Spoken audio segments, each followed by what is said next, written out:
Hello, everybody. It is Monday, the 3rd of March, 2025. We're still reeling from events a couple of days ago in the Oval Office, scenes between Donald Trump and Volodymyr Zelensky, which have caused headlines all over the world. J.D. Vance was involved as well. The Economist has an interesting cover this week, The Don's New World Order, borrowing from The Godfather. And we're all, of course, trying to make sense of Trump and his apparently new world order. An old friend of the show, John Rauch, had a very influential piece this week in The Atlantic. One word describes Trump. It's the most popular piece, even though he wrote it a week ago in The Atlantic. And it's borrowed from a book called The Assault on the State by Steve Hansen and Jeff Kopstein, old friends of mine who were on the show a few weeks ago.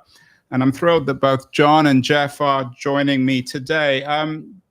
John, what is the one word that describes Trump, and how might it explain what happened in the Oval Office a couple of days ago?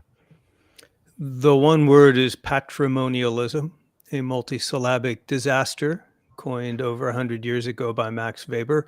It is that system of government in which the government is run as the personal property and family business of the person in charge of the government, and loyalty to that individual supersedes all other arrangements.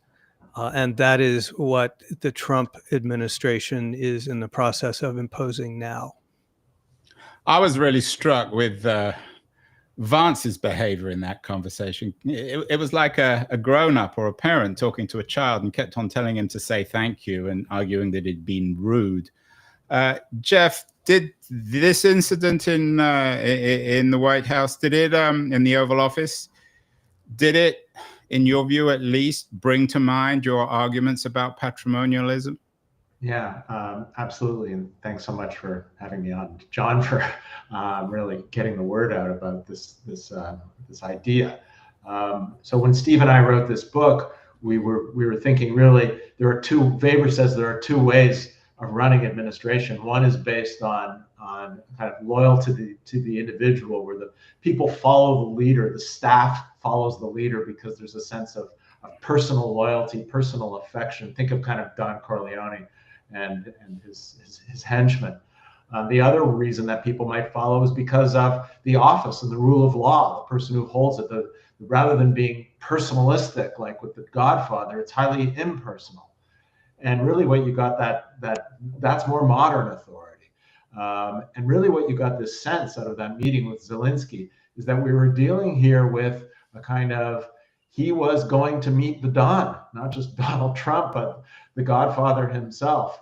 And he did not show the proper personal deference, respect, did not kiss the ring. And so what applies to domestic politics applies equally as well to foreign policy. And we can talk at great length about how Trump's building not just a patrimonial state here, but a patrimonial world, making the world safe for patrimonialism. Jeff, can I just ask one question, and then I'll bring you in, John? Isn't this a kind of postmodern patrimonialism, in the sense that at the end of that conversation, Trump victoriously, in his sense, it seemed victoriously said, well, this is going to make great TV. He knew exactly what he was doing. He was making headlines. He was behaving in real time as a reality television or social media president. So this isn't back to some 11th century patrimonialism. It's very much a 21st century version, isn't it? Well, my opinion of that is that really the idea of patrimonialism, from the word patra, the father, Trump is playing the good father. And really what you had there is there were attack dogs at the side, and they were going at it. And then as will happen with the good father steps back and say, look, it's going to be okay. Here's how you children should actually play together. And Trump did that as well. So, I don't think we should get all caught up with the particular technology at any given moment in time. This is, an attempt to reconstruct a highly personalistic regime. And the fact that we're doing it with computers, I don't think is really germane to the conversation. I mean, it may affect how it unrolls, but the core elements, right? The core elements are really remarkably kind of similar to an order that we had thought had kind of been, put on the put into the dustbin of history. John, I'm sorry I interrupted you earlier. I wasn't trying to be patrimonial, of course. No, my fault. Well, I was just going to point out the actual first scene of the movie Godfather consists of Yes. Don Corleone saying, "You come to me, you want a favor, and yet you have shown me no respect until now. Where is the respect?" And you've got J.D. Vance playing the role of the consigliere saying, "Yeah, where's the respect for the boss?" So in that sense, it's right out of the movie. Yeah, and Jeff, when we did our original interview a few weeks ago, we talked about that scene from The Godfather, the most famous scene. On that scene. I think we should stay on it from that. And in a kind of conceptual sense, of course, what was being offered in that scene was two kinds of authority: the authority of the state and the authority of the Godfather. And the fellow who came into the Godfather's office had had his daughter raped by a couple of boys. And he hadn't come originally to the Godfather. He trusted the state. The state let him down. So he was now choosing the Godfather. Is that an essential either or, even when it comes to Trump? Ironically enough, Trump is supposed to be running the state. He isn't running a mafia organization. I don't know. Are you sure? Are you so sure about that? Well, he is and he isn't. I mean, he's sort of combined the two. You have these merging of the two worlds. To make it more, the Mario Puzo's Godfather is a wonderful outlining of the existence of a patrimonial island of authority within a modern state. And so what happened, to repeat that scene, right, when the undertaker Buenasera comes to see him and says, "My daughter's been raped. I went," and he goes, "Well, why didn't you go to the police? Why didn't you go to the state?" He goes, "I did." And what they got was suspended sentence. What does that mean? I want justice. And he goes, "Look, you should have come to me first, right? Because we would have been friends. And if people would know that I'm your friend, they would have feared me, right?" And so the basis of obedience there, right, is really, it's friendship, it's respect, it's fear. And at the very end of the scene, right, he kisses the ring, right? And so we use that expression today, to kiss the ring, that Zelensky was supposed to have kissed the ring and he didn't. That was his delict. And, everybody's talking now, like, how does he get out of this? He needs to apologize, right? The idea that he needs to apologize for something he didn't even do. And this is really, brings it back. And so you're saying it's actually not the mafia. He's running it as if it were the mafia, right? And of course, there's still a state there, right? There's still a state. But over time, as John talks about it in his article, right? Over time, if this keeps on going, right, it will more and more kind of asymptotically approach the ideal of the mafia state. John, let's give Trump the benefit of the doubt. Neither of you will, so I will. In his arguments on Ukraine, of course, he wasn't really comparing, juxtaposing the authority of the state versus the mafia. He was juxtaposing his own authority with the authority of Biden. I think the implications in the meeting and the narrative, his narrative around it, was he gets stuff done, whereas Biden doesn't. And Biden's state was a rational, bureaucratic one. His state is, maybe, to borrow Jeff's term, patrimonial or charismatic, whatever you want to describe it as. Can we give Trump, I know the answer is going to be no, but can we give him any benefit of the doubt here, in the sense that he's suggesting to Zelensky, he knows Zelensky wants peace, that he can get something done. And so Zelensky has to kind of, so to speak, kiss the ring or reinvent himself as well. And the old way doesn't work, in the same way as in The Godfather. The police did nothing for the man whose daughter was raped, and that forced him to go to The Godfather. Well, you put your finger, Andrew, on the appeal, or one of the appeals of patrimonialism, as Jeff in his book and Steve Hansen point out. Patrimonialism, not modern bureaucratic democracy, is the default and standard form of government throughout history. And one of its appeals is, look, we can just cut through the red tape. We can cut through the bullshit. If you know the guy in charge, his word will get it done. You just have to be friends with that person. You have to stay on his good side. So yeah, that's exactly the promise that's made. Also, as the book points out, the problem with patrimonialism is that it's invariably incompetent and it's invariably corrupt.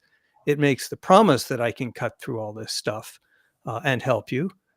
But on the other hand, it disables the bureaucracy. It fires all the good people that are in it. It gets rid of all the processes that are needed to run a modern state and a modern military. And it changes its mind. So you can't count on it. You make friends with Trump one day, and the next day he throws you under the bus. So in a modern environment, it just won't work. But Jeff, is that true? I mean, in The Godfather, I know that's fiction. The word of The Godfather was good. He may not be Trump in that sense, because you can never Trump. You can never Trump Trump, and you can never trust Trump. Wasn't the problem that rational bureaucratic system in The Godfather didn't work? And in some ways, the appeal of Trumpism today is that whether it's in the international system or the American bureaucratic state, it simply doesn't work. Well, I mean, there's really kind of two predictions that follow from our book, right? And one is that, as John said, you'll kind of disempower the experts, right? The people who are really qualified to do all of this, and then with that, two things will happen. One is that, and one is fast moving and one is slow moving. There will be a crisis. We always know within a presidency, there's going to be a crisis, whether it was COVID or something like that. And the question is, do you have people around who can actually help you address this crisis in a kind of a satisfactory way? The reason we have modern authority, as John said, is because the other ways, they were pretty good at using force, right? At kind of killing people. Pre-modern states could do that. They were good at that, but they just couldn't do the kind of high regulation, highly complex tasks that modern states do. So that's the first thing on the kind of the fast moving problem. The second moving problem, the second prediction that really follows from the book, is a systematic under-provision of public goods. Because as more and more of state administration becomes corrupt and in the hands of private people, the resources that we need, right, to build our airports. Here I am near LA. We need LAX to be rebuilt, right? To rebuild airports, to fund universities, to build highways, to do all the things that modern states do, and make sure, by the way, that our water is pure, that our air is clean, all the things. I mean, the modern state is kind of everywhere and invisible. And over time, these states, as they become more and more patrimonial, will not be able to do those things anymore. And what we'll see is a kind of an increasing kind of shabbiness, right? And we already sense that's what's there's a bit of that going on. Our prediction is Steve and I predict that gets worse, much worse. John, of course, if we had a Trump person on, they would bring up Elon Musk and suggest that he and his Doge, Department of Government Efficiency people, are actually reforming the state. How, in your view, does Musk fit into this and his quote unquote assault on the state? Before we went live, you're based in DC. You told me of a number of your friends who either have lost their jobs or are about to lose them or fear losing their jobs. I was in DC last week, and it's everyone you meet, it's all they're talking about. Either their wives or their husbands or their friends or their kids or their parents are losing their jobs. Well, Musk and all of that is a classic example of what patrimonialism hates most is regulated, formalistic, bureaucratic procedures for a bunch of reasons. Those procedures are not directly loyal to the people in charge of the government, so they're not trustworthy. They are slow and cumbersome, and if you're a patrimonialist ruler, you want to pay off your friends and punish your enemies. You don't really care what the Domestic Policy Council has to say about it or what the general, the Government Accountability Office has to say.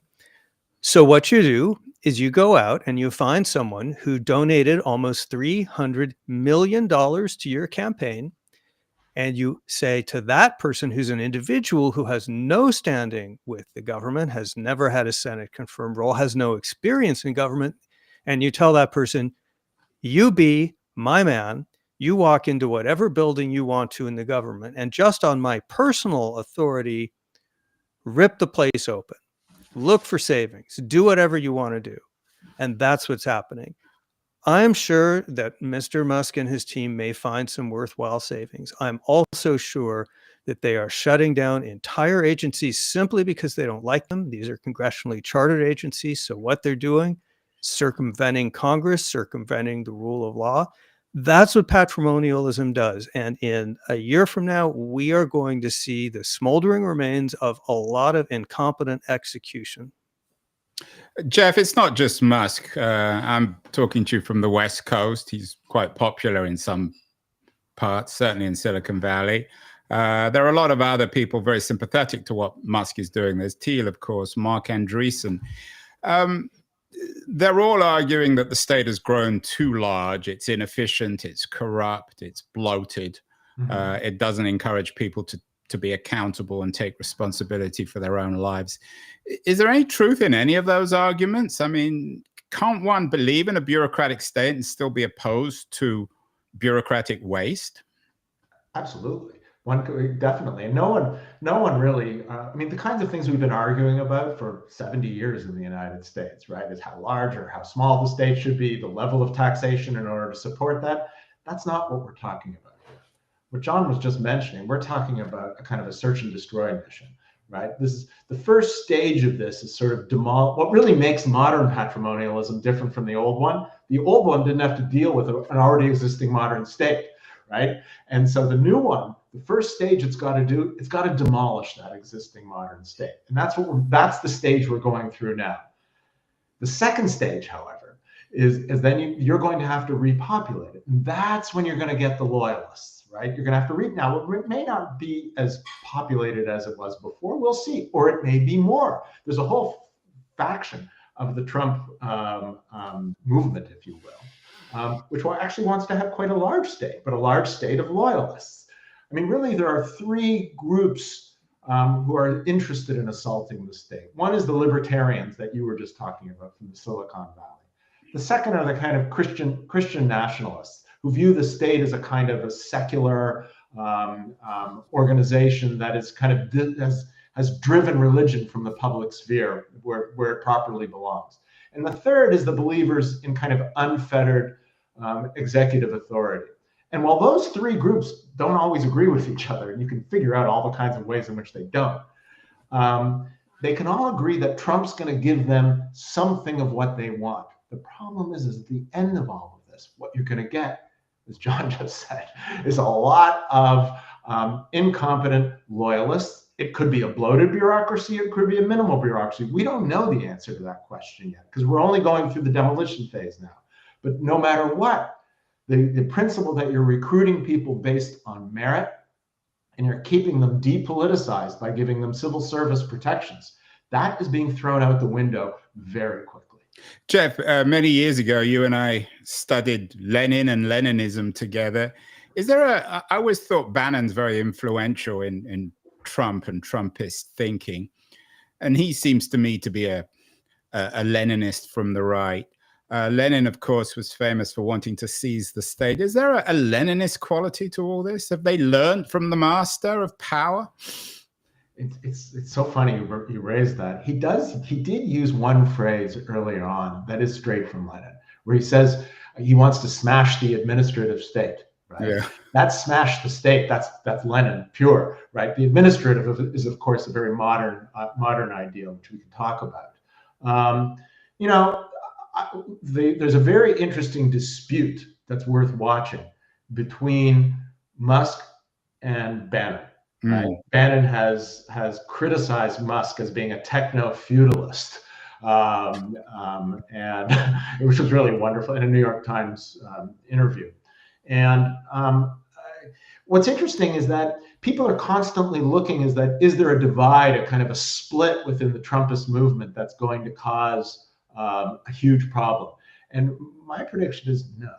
I don't think so. I think that's the whole idea of patrimonialism is the good father stays above it all and lets the children squabble. And then when the squabbling has ended, he sort of steps back in and says, may I be of some assistance here, right? And Stalin was very good at that, wasn't he? Rather than yeah, Lenin. absolutely. And so this type of leader is good at that, and the good father is especially good at that.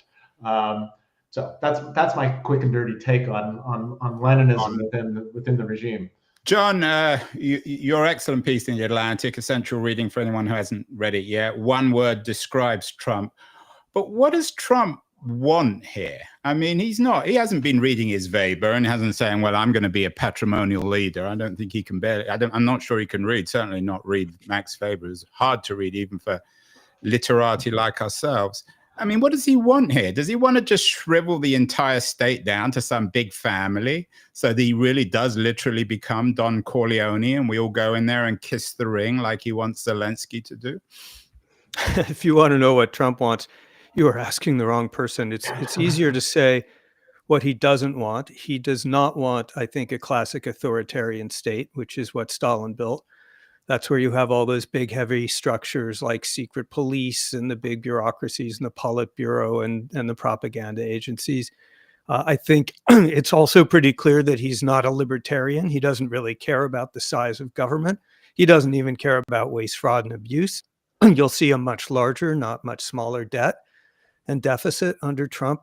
I don't think he's ideological. The best explanation I heard is from John Bolton, his former national security advisor, who said in an interview, Trump's not an ideologue. He just looks out at the world and he looks at President Xi and President Putin and President Kim, and he says, why can't I have the same amount of fun that they do? Do they have a lot of fun? You know, isn't it great to have everyone kissing your ring and to have everyone loyal to you and to have, you know, you say frog and people jump? I think maybe that's what he wants. And it certainly was the way he treated Volodymyr Zelensky. There was no goal to that meeting with Zelensky. You know, usually when heads of state meet, there's a lot of protocol and someone has thought through, what are we trying to get to? And this was just about, look, I want you to kiss my ring in public. That's it. Yeah, I mean, maybe that's what he wants. Piece, you talk about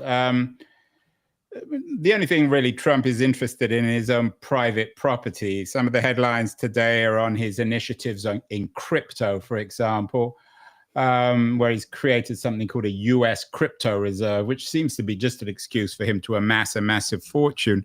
Maybe when he's comparing himself, particularly to Putin, he's thinking, why can't I be as rich as Putin, who is perhaps, we don't know, but perhaps his own personal wealth might rival even Elon Musk's. I don't know. You tell me. I suspect it has more to do what do you think? I mean, what does he? I mean, John's got the one word, patrimonialism. What do patrimonial leaders generally want? I mean, they're from within patrimonial systems, so it's like asking fish if, you know, about water. It just sort of comes naturally to them. How does a traditional patrimonial leader think or not think? What are their goals, and how is Trump similar or different? So I think when we use the word corruption, right, and I think it's a great implication of John's article, and he uses it to great effect. The word corruption, as Steve and I talked about, Hanson and I talked about this after we read John's article, and he said, you know, the word corruption itself depends upon the existence of a separate public and private realm.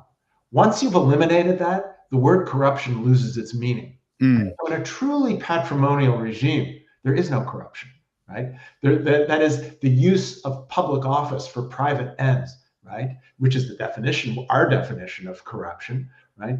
That doesn't exist in a patrimonial regime. So so under a truly consolidated regime like that, nobody would look at Trump as that. Yes, of course he gets more, and if he wants to turn Gaza into Miami Beach, a privately owned Miami Beach, that's fine.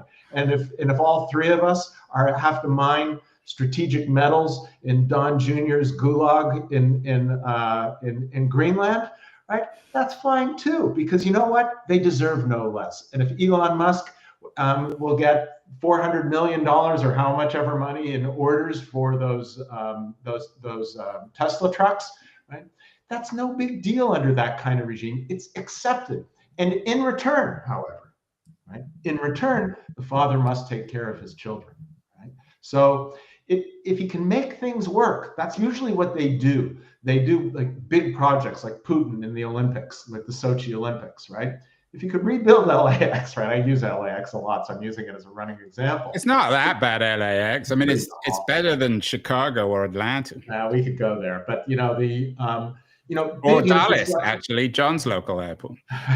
Big infrastructure projects that can make a big difference. So what he wants, right? He can't articulate it the way we just did just now, right? But the way he thinks about the world, and you can see he's always talking about individuals. Was this person nice to me? Was that person nice to me? Was this person loyal? Was that person loyal? It's never about the United States, our national interest. I mean, the whole vocabulary of talking about that, it's really alien to him. So he may not have the kind of the theory of it, but he comes to it from kind of it's second nature.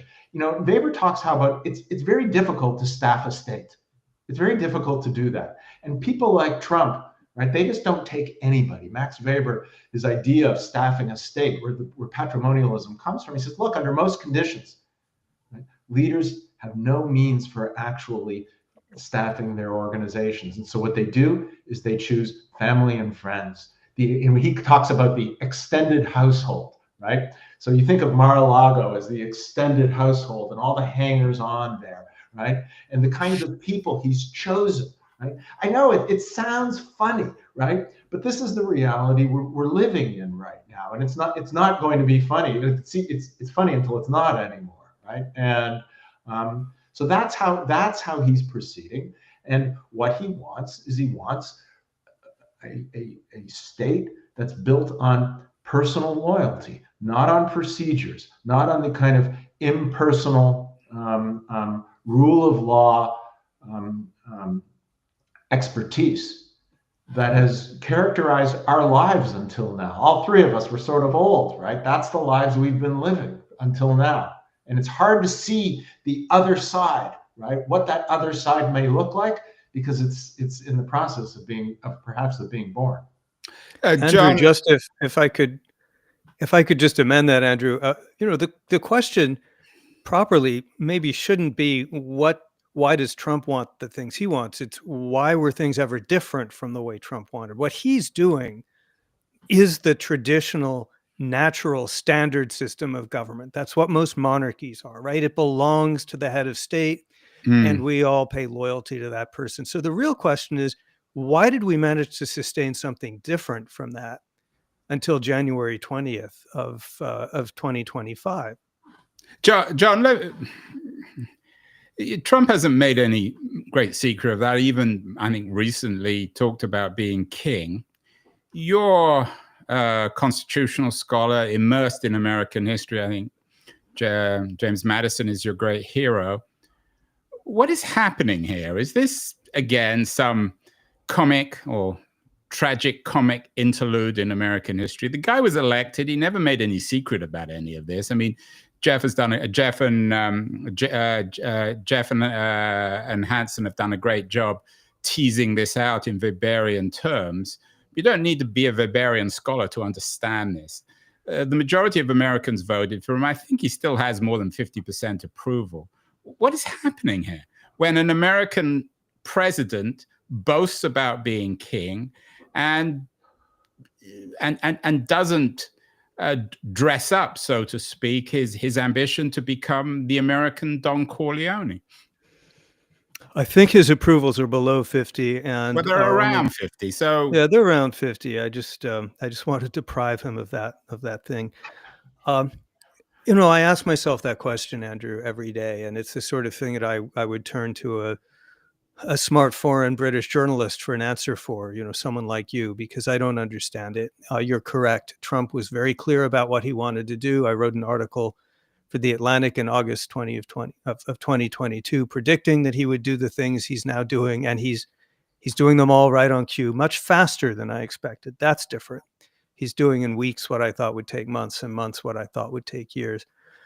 My best guess, but you tell me, but my best guess is that the average American thought Joe Biden was a failed president, wanted to see an end to the chaos that they saw in Afghanistan and Ukraine and the Middle East, and thought prices were too high.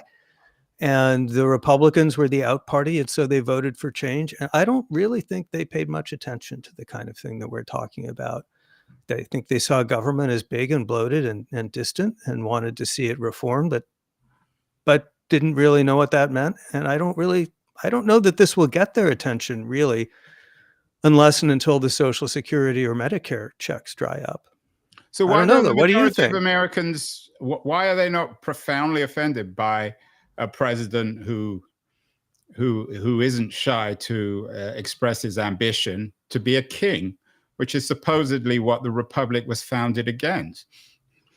Again, I ask myself that every day. Now, a lot of them are, there's almost half of the public would rather vote for a dead skunk in the middle of the road than for what they're seeing now. But you tell me. I rack my brains. It's partly because we stopped teaching civics. A lot of people just don't know. A lot of it is voter ignorance, and there's a lot of anger at the government. Some of that is understandable. But at the end of the day, if you ask me how the American people with their eyes wide open in 2024 could have supported this, I don't know. I just don't know. Let's bring in our Weber scholar, Jeff Kopstein, who teaches at UC Irvine.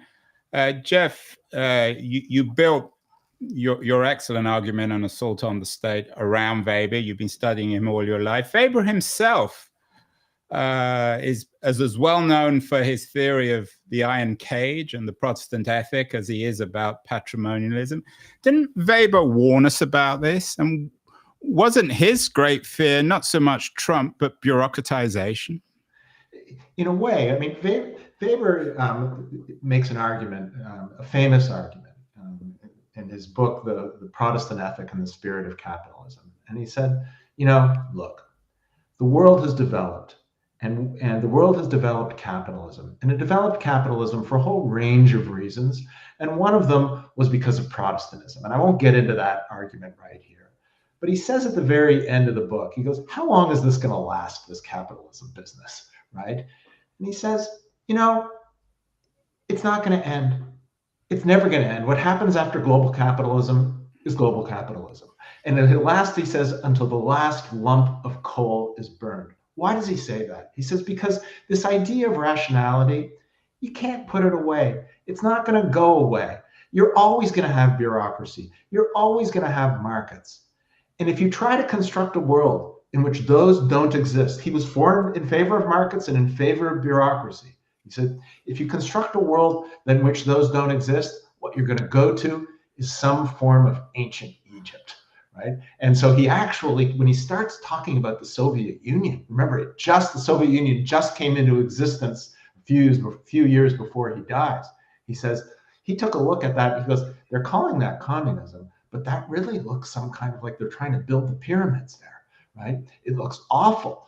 And what he thought was they were building this new tyrannical form of patrimonialism. It was a really prescient call, right? And, humanity, after a lot of hemming and hawing, escaped that, right? After 100 years, escaped that. And here we are, the irony of ironies. The irony of ironies is not that the Russians are becoming more like us, but that we're becoming more like the Russians, right? We're going to the patrimonial regime that Putin built after the 1990s in Russia, right? That appears to have, for a whole range of leaders around the world, right? Not just Trump, right? Viktor Orban, Netanyahu in Israel, for a while even Boris Johnson in Great Britain, and others. This has a great deal of appeal. Why? It's not simply that it deals with the problems of late capitalism. It appears to address those in some way or another. It doesn't really do them very well. But there's a whole cultural element here that we've sort of forgotten, right? Putin's attack on LGBTQ rights, right? On what they called, and what Orban now calls gender ideology, right? The entire basis of kind of cultural modernity was attacked. And that has tremendous appeal for a large part of the American political, of the American citizenry, right? So the entire attack on on bathrooms, on pronouns, and all of that stuff people underplay how angry the broad segments of the American public was about, and is about all of that, not having accepted these giant changes having to do with demography and cultural change that have occurred in the United States over the last 40 years. And so this patrimonial, remember the patrimonial ideal, it has a big cultural moment. It's a father, it's not a mother, right? There are not many female patrimonial leaders, for example. There's Meloni in Italy, but she's backed off the pure model, right? Even Marine Le Pen in France has sort of backed off the pure model of that. It's no accident that these patrimonial leaders are all these sort of narcissistic males. So Steve Hansen and I, we talked about this a lot. And, when we were using the word patrimonial, our agent didn't want us to use it. The presses were worried about it, right? Because of course it's this big, as John said, a big ugly word, right? But at the end of the day, right, it not only describes what's going on inside of countries vis-a-vis their leadership, but also talks about the big cultural challenges to modernity that we're undergoing right now. John, you've also spent a lot of your time on gay rights issues, gay marriage issues. You're well known for that. Is Jeff right? Is this ultimately, when you pare it all down, it's not just about someone wanting power, it's a reactionary cultural movement?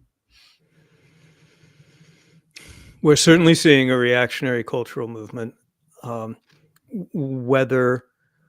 Whether that's part and parcel of the patrimonialist project, which is to rewire government, so instead of being based on bureaucracies and rule of law, it's based on personal loyalty. I kind of think those things are separate, and that it's possible, for example, to have a left-wing patrimonial state. I don't know, Jeffrey, is that right? There have been, for example, of course, Chavez, right, in Venezuela. But even in those left-wing patrimonial regimes, they can't really resist latching on to machismo, right? It's very, very difficult, right? Because they're really going back to they're hearkening back in many ways to a kind of a mythical past, right? It's not. I think you're right, Sean, and I'm glad you raised that. That the core here is really the challenge to the rule of law, to bureaucratic proceduralism.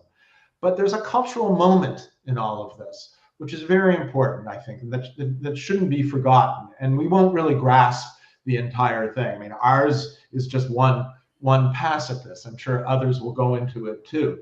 But I think there is a cultural moment here that needs to be attended to. Well, you've both been very generous with your time. One final question to each of you, the same question. What are we supposed to do?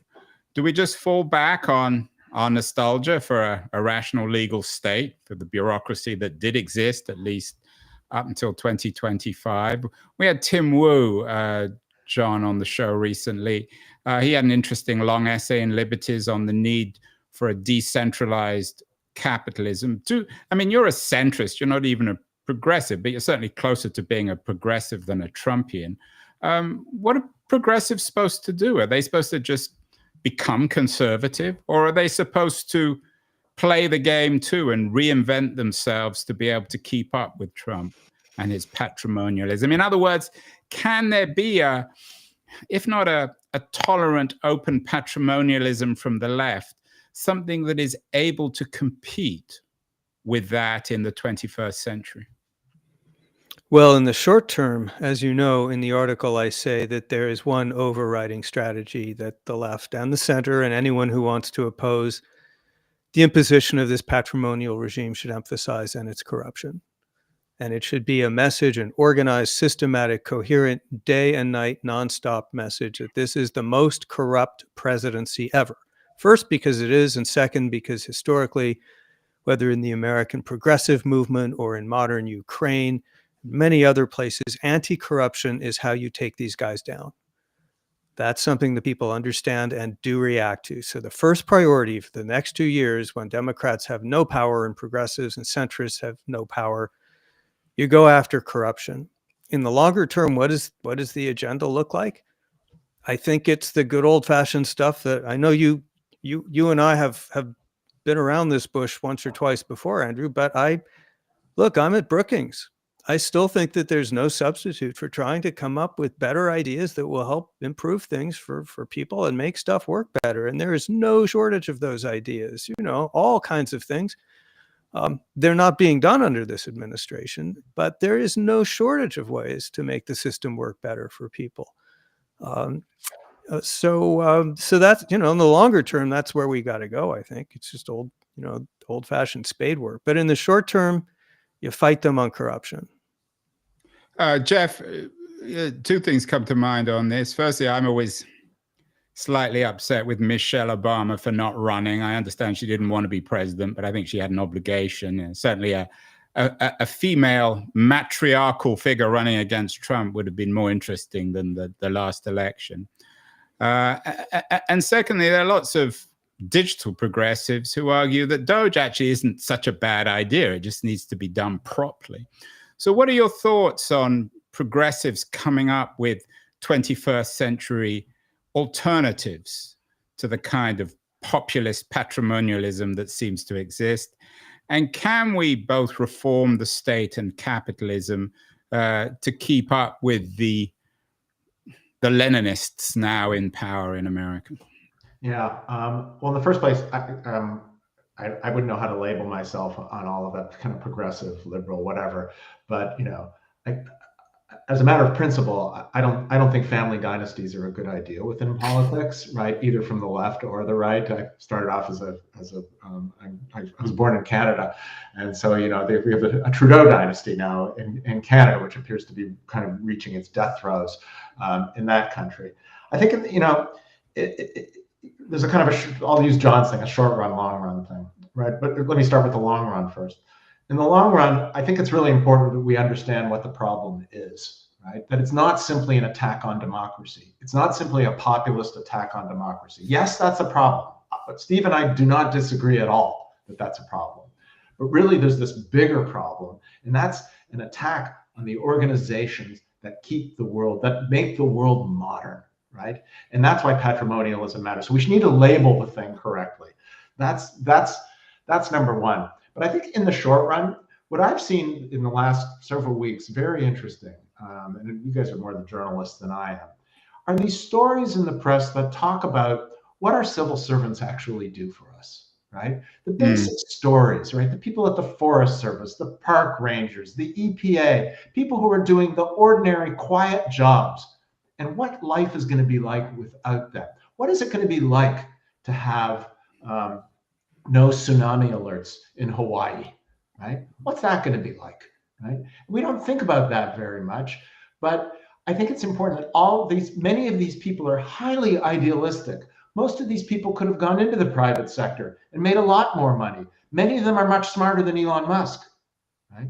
But they chose quiet lives of expertise to help others. My experience with government workers is that. Do we have inefficiencies in government? Absolutely.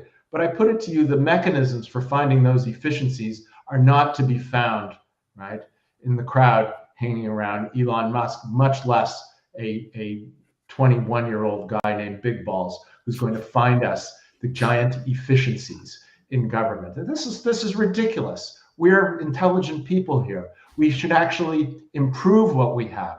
The organizations that have made us healthy, wealthy, and relatively secure. We don't want to go back to a world in which life was, to quote one of your favorite theorists from the English Revolution, the Civil War, we don't want a life that is nasty, brutish, and short. And that's what it will be like without a modern state, right? The original theorist of the modern state, Thomas Hobbes, that's what he said. Look, the only alternative is if you don't have that modern state, life is going to be nasty, brutish, and short. And so these articles that are talking about depreciation for modern civil servants, I think we need to write those. And talented people like Rauch need to write those more, because I think the American people need to be reminded of that, right? To be brought to it. And actually, Michael Lewis has a new book coming out exactly on that subject. He's always very timely. So that will be the conversation. John Rauch, Jeff Kopstein, thank you so much. We'll get you both back on. Fascinating conversation. This story is only just beginning. Thank you so